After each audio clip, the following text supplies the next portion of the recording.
Why would our European partners allow us essentially to do a pick and mix?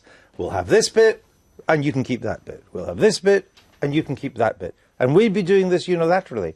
Why would they allow that? Well, first of all, I'm not at all sure we would be doing this unilaterally, because there's discontent about a lot of what the EU is doing in terms of centralisation all over the place in Europe.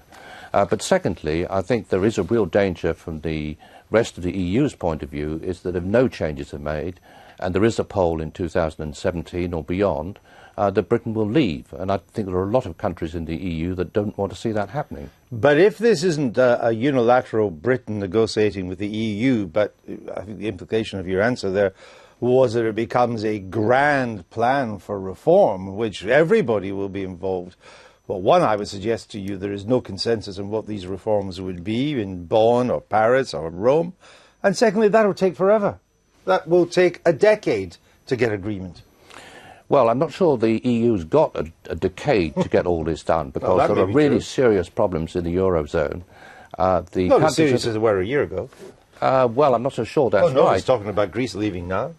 Not at the moment they're not, but only because huge debts are being run up to shore the whole system up.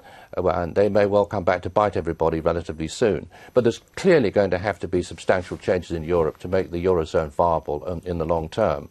And that's going to involve considerable changes of all sorts, and provides us, I think, with an opportunity for the people who are not in the Euro to redefine the role we're going to have. Give me an example, a concrete example of how British business would benefit if we were either out of the EU or there was a major renegotiation and we stayed in. How would we benefit?